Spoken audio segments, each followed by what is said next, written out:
I'm going to just go ahead and get started with questions. We're running a little bit late because of traffic and all that stuff, so we'll get rolling. What I'd love to do is if you guys could just sort of go through and say a little bit about yourselves first, and then we can start the policy questions, just how you came to your job and all of that. Good morning. Good morning. I'm Katie Rogers. I'm Governor Deal's health policy advisor. I've been with Governor Deal for almost 2 years now. I went to the University of Georgia undergrad and then worked in the insurance industry for a couple of years, and then went back to school and completed my master's in business administration at Georgia Southern, and have been back here at the Capitol since. Great, good morning. Thank you all for being here this morning. My name is Kristin Bernhard, and I serve as Governor Deal's Education Policy Advisor.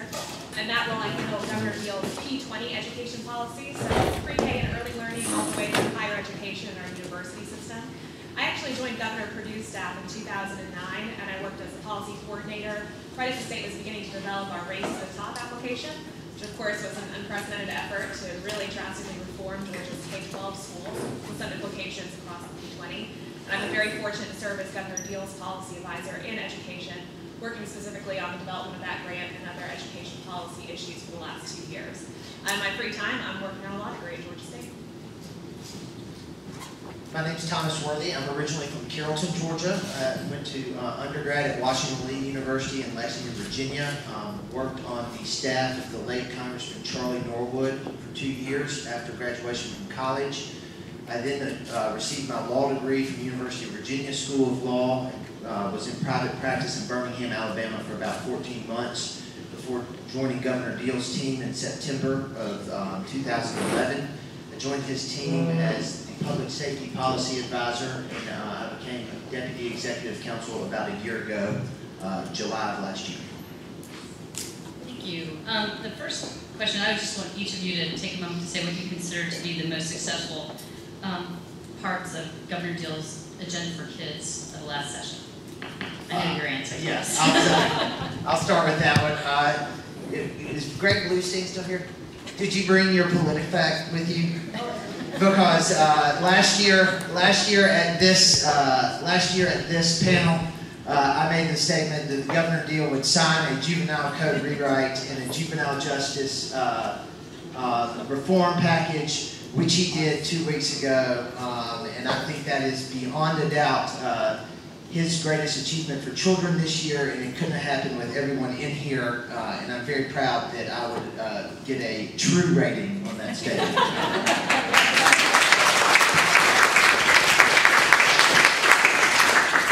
Well, I think in education we had a couple of key pieces that were passed and signed by the governor. One, of course, being the national fingerprint background check for child care center workers. I think that's something that we were very pleased to have the support of so many in the child advocacy community around, and that we were able to work hand in hand with our child care providers to find a way to phase in what we believe will be a significant step for the safety and well-being of our children. I think also budget-wise, this was a pretty good year for education. Of course, we would always like to be able to do more, but being able to restore the pre-K calendar to the full 180 days is a significant step. And I believe it's about a 4% raise for our pre-K teachers, which is, of course, something that can't be ignored. And I would also point out, actually, the HOPE grant GPA change back to the 2.0. As we look to expand the credentialing and effectiveness of our child care center workforce, we know many of these students, many of these adult workers are going to be going back into our technical college system to seek advanced training in their field. So I think that will help open more doors to make that more accessible and help increase the quality of our child care center workforce. Well, I think this year was a lighter year in terms of actual legislation around health care, but there were some really great pieces that will help protect our children. The youth concussion legislation, the Return to Play Act, was something that everyone had been working on for a couple of years, and to get that finished and signed was a great accomplishment.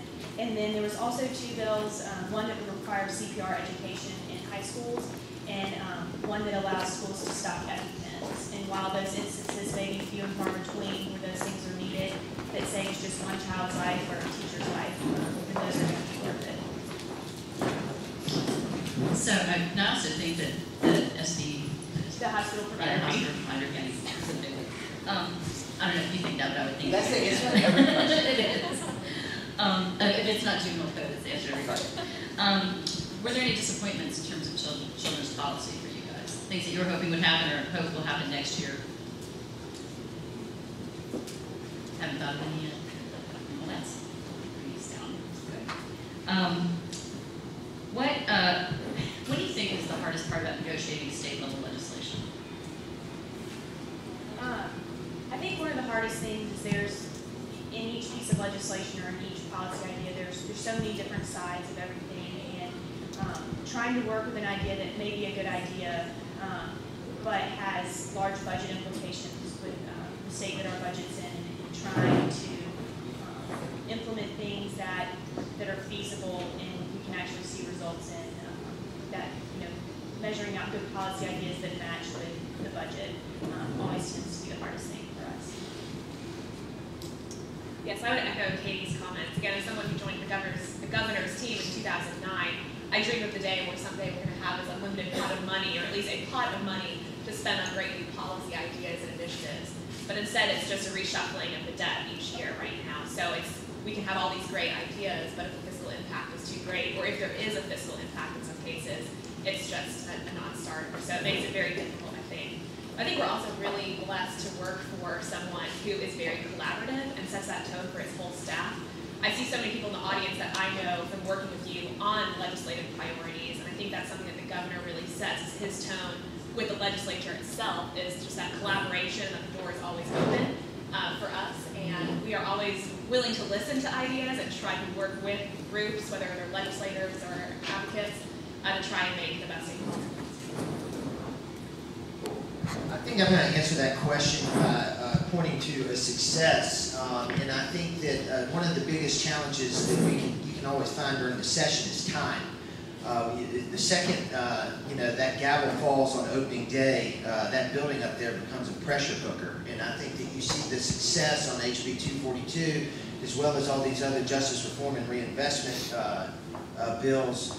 Because you had a stakeholder group that met together and represented every different political persuasion, every different stakeholder in the justice delivery system, and they spoke and they were able to have intentional, sometimes heated, but always operating in good faith conversations to hammer out policy before the session even started.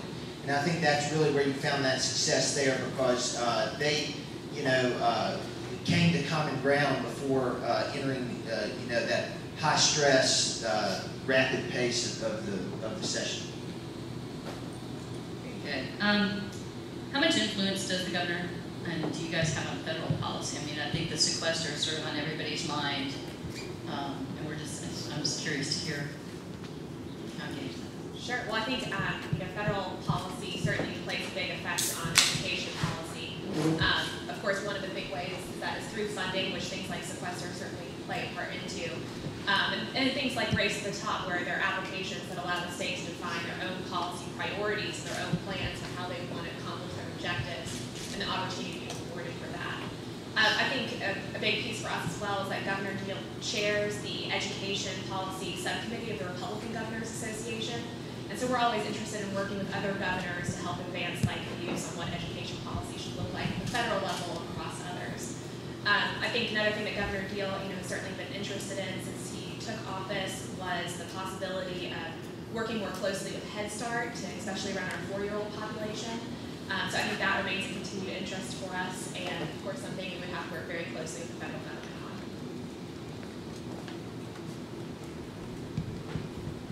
on. I think one of the most important things to note about our relationship with our partners in DC is that the governor's maintained a really great relationship with our congressional delegation after working with them for so long. So when we need help with an issue on the federal level, they're always there to help us, and I think that makes things a lot easier for us. And in turn, we try and be as helpful to them as we can be. So I think that's been a really unique working relationship, and things have gone a lot more smoothly than that. And I think on the issue of the feds, I think it's also important to underscore and highlight the governor's friendship and collaborative partnership with Mayor Reed, because I think Mayor Reed is someone that the Obama administration listens to a great deal, and I know that Mayor Reed has been very helpful in issues facing the state that we can all agree on in terms of contacting the administration. And Thomas, if you want to take this one too, what role does the First Lady's Cabinet? If you want to talk a little bit about the First Lady's Cabinet and what role that might play in policy. You actually serve on the cabinet. Let me take I don't actually serve on the cabinet, but I am one of the staff members that helps staff the First Lady's Children's Cabinet. For those of you that aren't familiar, the First Lady has had a Children's Cabinet, which is the state agency heads of all the agencies that work with children. So from the Department of Education, the Department of Early Care and Learning, through juvenile justice, they're all there at the table. And at a very simple level, the Children's Cabinet is a chance for all those people to sit down together on a regular basis, just agency heads, no surrogates, and talk. And I think the power of that, with all those people making that a priority on a regular basis alone, is hugely important to ensure that our state work is aligned and coordinated, and there's just that awareness at the leadership level of what are the high priority things happening in the state. Last year we expanded the Children's Cabinet to also be the State Advisory Council on Early Childhood Care, Education and Care. My decal friends could correct the exact title on that one for me. But that is then a broader group that meets twice a year, that includes many of the people here in this room, our community partners, our business partners, our advocates, people who represent various associations, to then help inform the work of the Children's Cabinet.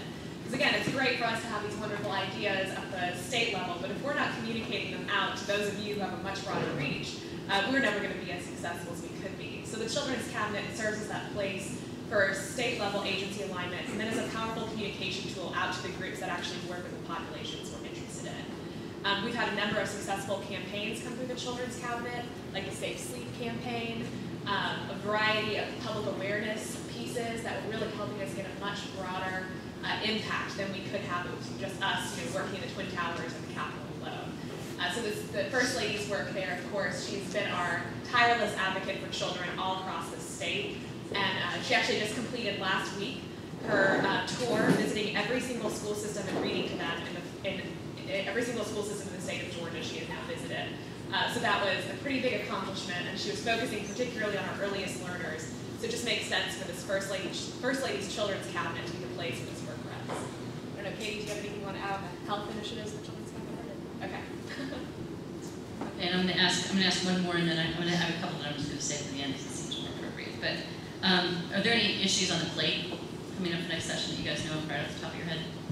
Yes, the governor, on the justice side of things, the governor has already called on or told us what his vision is for next session, and that is addressing the recidivism rate on both our juvenile and adult offenders, helping our juvenile and adult offenders with re-entry into society and breaking that school-to-prison pipeline. So the HB 349 this year, which was the Adult Criminal Justice Bill, actually codified the Georgia Criminal Justice Reform Commission for the next 5 years.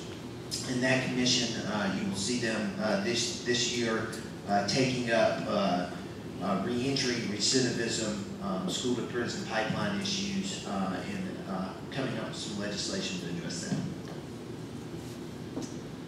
I think this might be one of the questions you're going to talk to us later about, but also the way our timeline kind of works in our office is that though we have overarching objectives throughout the governor's term, we really use the summer as our time to do research, as our time to talk with people, as our time to set those additional policy priorities for the next legislative session. So to some degree, it's also up in the air. We have our big directives, but the little projects that we might be working on next session are, for those who are under development over the summer and into the fall budget season. I think particularly around young children, one of the driving priorities, again, of the governor is the work around third grade reading, and that being a critical benchmark for success later in life. We're very excited that the Annie Casey Foundation has launched their third grade reading campaign here in Georgia officially, and we're working closely with them and the governor's reading instruction mentors, which are working across 22 school systems around our state to help provide targeted professional development to teachers to help improve their reading instruction in the classroom and improve mostly the Lexile scores or how we're measuring that. So I think over the summer we'll be looking more deeply into what we can do to advance our progress around that critical benchmark. I'll echo what Kristin said. During the summer is when we'll come up with our specific ideas for legislation, but I think one of the greatest challenges facing healthcare is going to be making the budget work for next year, with increasing strain on our Medicaid budget and our state health benefit plan, and so figuring out ways to absorb those additional costs that we're going to face regardless of any of the decisions that we make is going to be probably the largest challenge we face over the summer and the fall as we work on the budget. I'm sorry, I was just gathering questions, but I was listening, it really was. So I think we're going to go ahead and start with some of the questions. I hope you guys are all filling out your cards. This is your little in-class homework assignment. And just wave around a little bit and somebody will come and get them from you. I'm going to start. And with these questions, I'm going to offer whoever has asked them a chance at a follow-up question. That's okay with you guys, because sometimes we miss pieces, and it's just a good way to do it. Let's see. This one is from Tyler Blackman. Tyler, where are you? Hi, Tyler. Every year, states send out the CDC-backed Youth Risk Behavior Survey to high schoolers, but Georgia is one of only very few states that refuses to ask basic questions about sexual health, meaning not only do we have the data, but we are also ineligible for hundreds of thousands of dollars in HIV prevention. Why is the governor continuing to sacrifice health funds over such basic questions? So the surveys have been sent out for this year, and they did not include those sex questions. After we reviewed those questions with Commissioner Fitzgerald, whose agency is the one that approves the questions in the end, our office was not comfortable with some of the questions. It was something that the governor did not feel comfortable with, and we will not be including those questions. Do you follow up? Well, I just point out that we're one of I think 4 or 5 states that have refused to do this, and there's only I think one other state in the South that's refused. I guess could you elaborate on why you feel uncomfortable with the questions? Some of the questions are, they use very low age ranges when they're talking about sexual activity, and that's something that the governor was not comfortable with. Also, we did not feel comfortable that, to give these surveys to some children, that they would take it seriously and then we would get accurate data. And so that those are not questions that we are planning to include.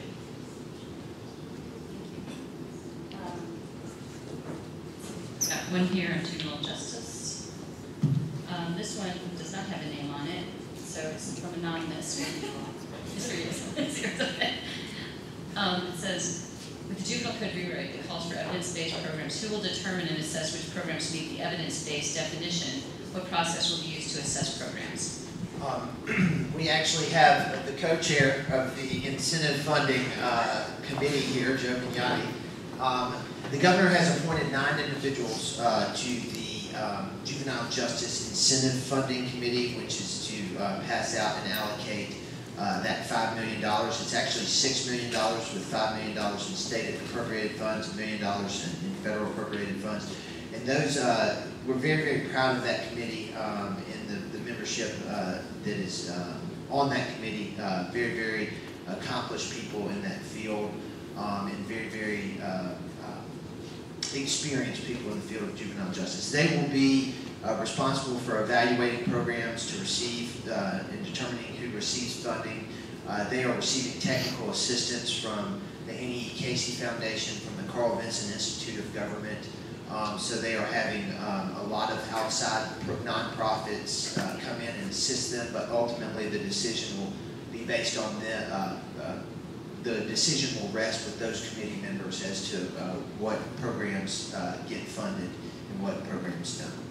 I guess my follow-up question, is that kind of an ad hoc evaluation of program by program, or will there be actually a framework of criteria that will be available to understand how those decisions? Joe, you want to take that?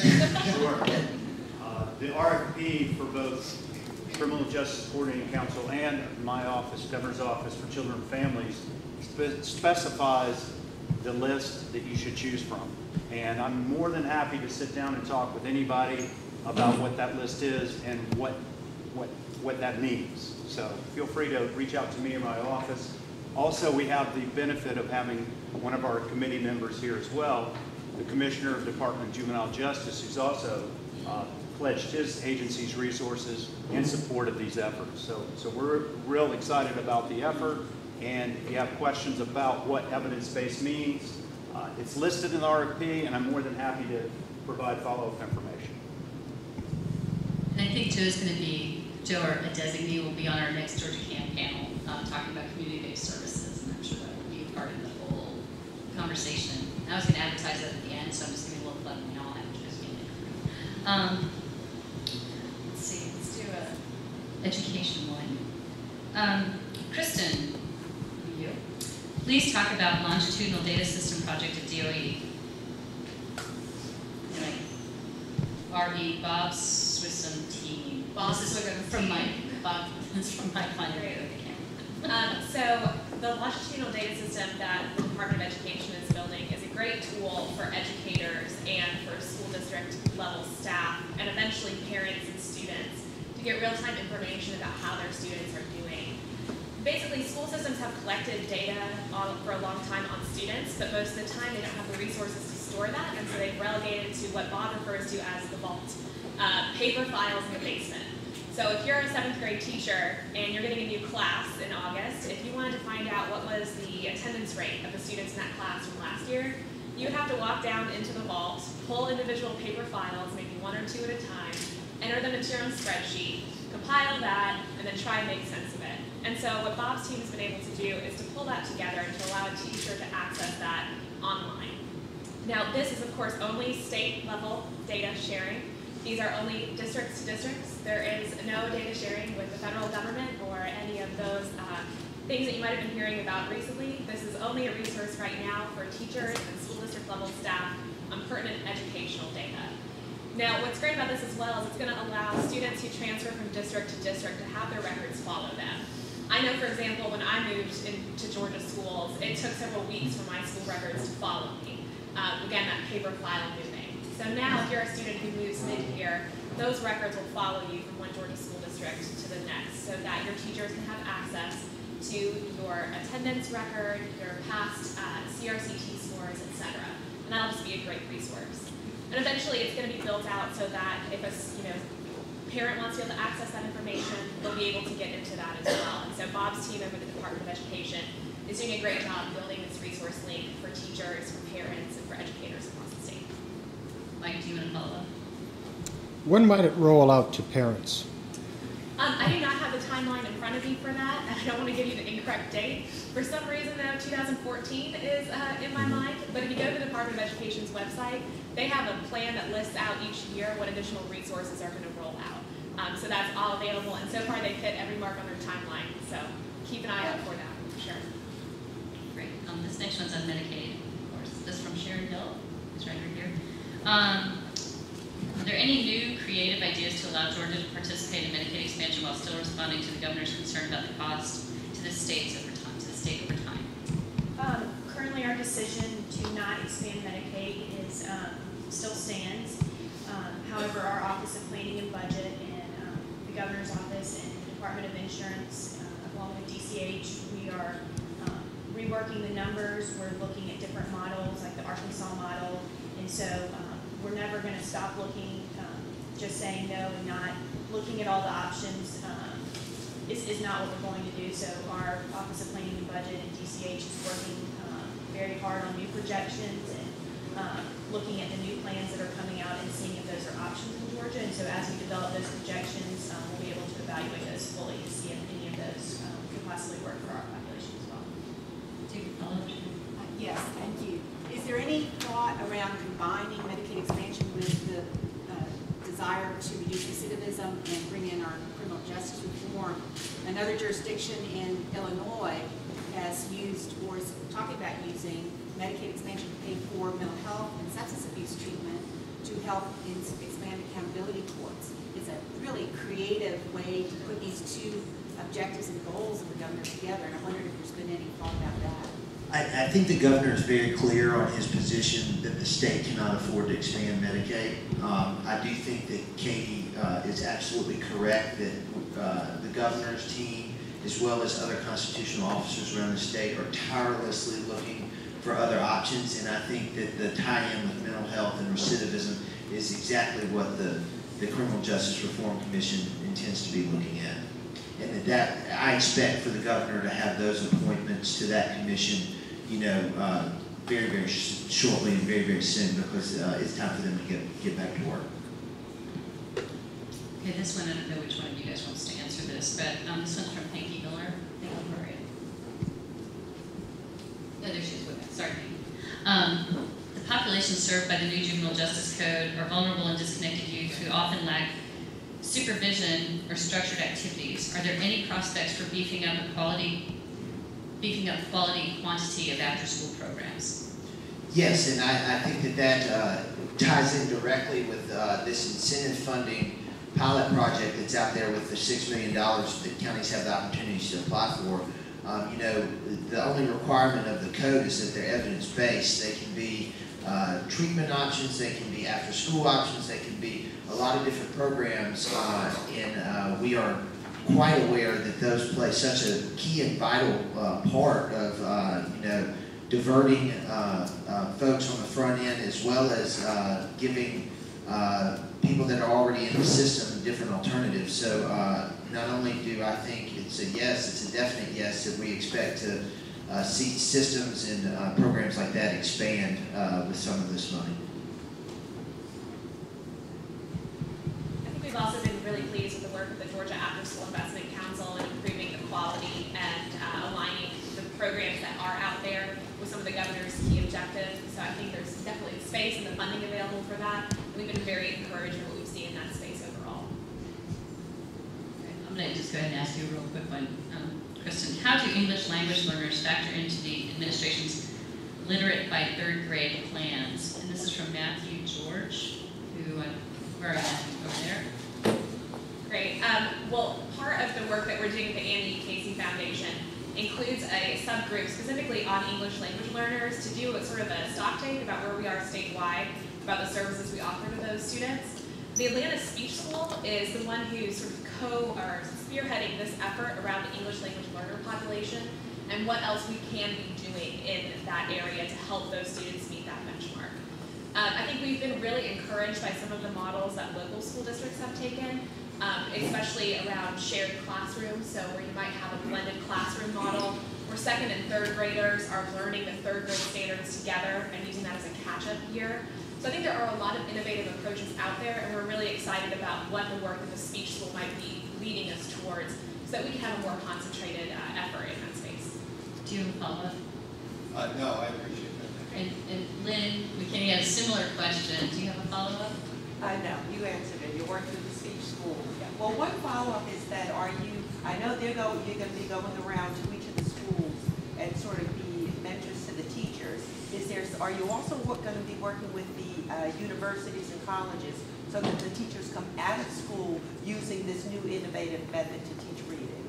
Okay, so that's kind of two initiatives we have going on. The first is the Reading Instruction Mentor Program I think you mentioned. And that's a very limited program. It's pretty small. Though we only have 15 mentors, they are working with about 12,000 students across the state. So the impact is pretty great. And those mentors are providing professional development about how to reach all students. So they're working with teachers that serve high populations of ELLs, students with disabilities, etc. So there is a focus on that within the Reading Instruction Mentor. And then I think overall about higher education and teacher preparation is Chancellor Huckabee is very concerned about the quality, or I shouldn't say concerned, he's very focused on the quality of teacher preparation programs in our state's public colleges and universities. We're very fortunate that with some of our Race to the Top work, we've developed what we call the Teacher Preparation Program Effectiveness Measure. And of course, because you have to have an acronym in education, it's the TPPEF, or TEPA. So the Teacher Preparation Program Effectiveness Measure will look at the effectiveness of the graduates of our colleges of education and essentially assign them a score saying, how effective is this preparation program at producing teachers who are having substantive gains and outcomes in the classroom? So he is so excited about the work that colleges of education are doing is that he's trying to get out in front of that and make sure he has a good understanding about where our colleges of education are seeing great success and where they're struggling, and the university system can provide greater supports. So I don't have a specific answer about new changes at colleges of education around English language learners, but I think you have a commitment there from the state level about the need to make sure that our teacher preparation programs in private colleges and public colleges and alternative certification are all focused on producing as effective teachers as possible. And then this next one's for Katie. And this one is from Tom Bauer. Since one of the Medicaid CMOs has been subcontracting children's therapy services to a company that went bankrupt, and now a second CMO is in the process of subcontracting such services, will the administration be taking steps to ensure access to services for children with disabilities and increased oversight of CMOs? I believe that the situation you're talking about was obviously an extremely unfortunate situation. From the updates that we've received from the Department of Community Health, that particular situation is under control, and back payments, I believe, were paid by the CMO to those providers. Of course, we would, want to ensure that that doesn't happen again, and I think Commissioner Cook and his team will work to make sure that doesn't happen. I don't know much about the second situation, so I can't really answer. Tom, do you want to follow up?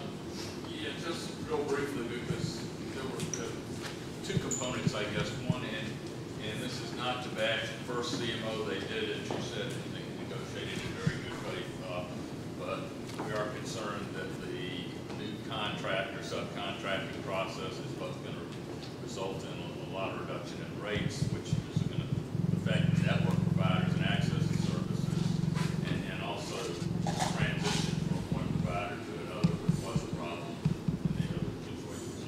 So just a comment that really needs to be stayed on top of, especially as the department looks more toward managed care in the ADD populations. There needs to be opinion to.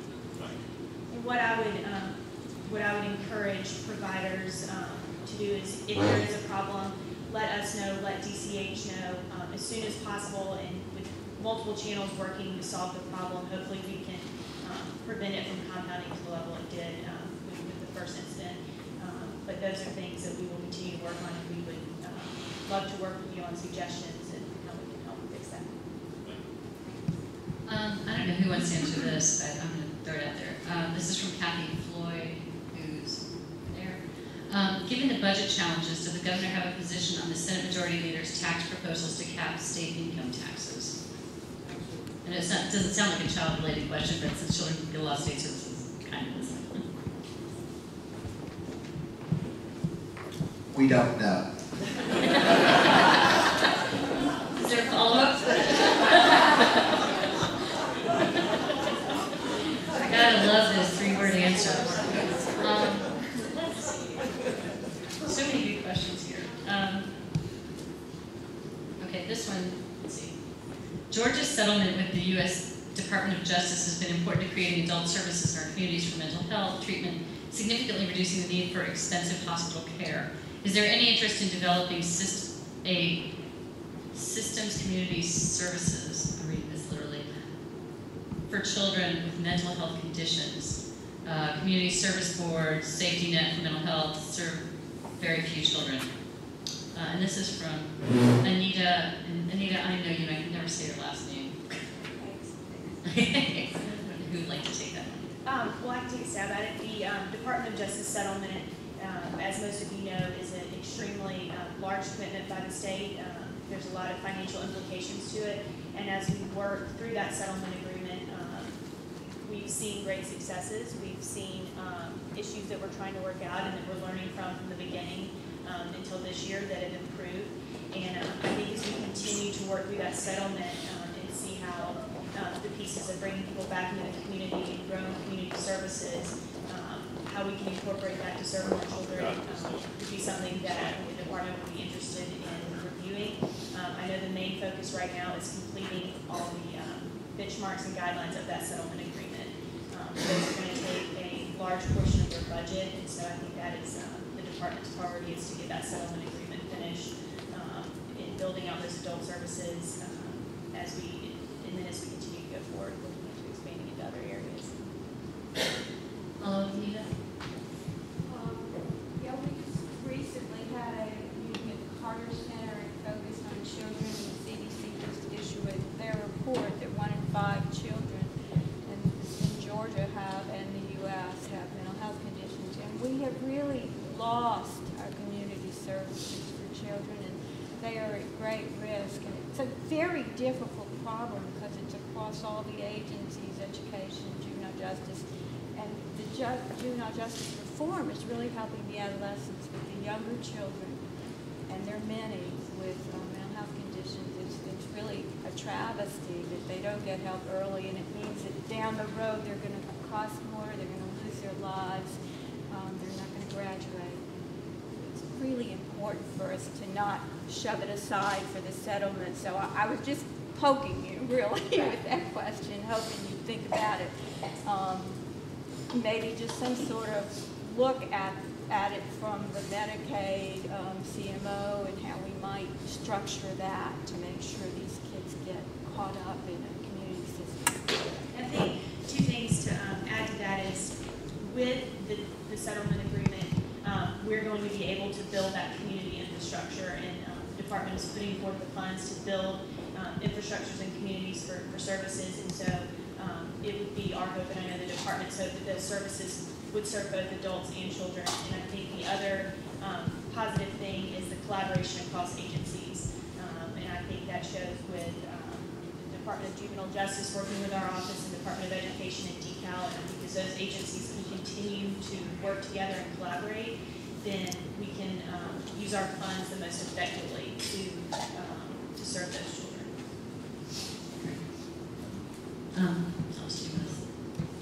Well, the next one's for you anyway. This one comes from M. Elliott and Varia. Back there. You mentioned that the governor's office will be working out policies to dismantle the school-to-prison pipeline. Can you elaborate some more on what those changes may look like? I don't want to get ahead of the council because, quite frankly, the governor has some ideas on some membership on the commission, but he's still vetting folks and hearing from folks and talking to folks as to who the members of the commission are going to be. And I think that they will play such a key role in identifying the important issues and pursuing the specifics of the school-to-prison pipeline. But I think kind of the 30,000 foot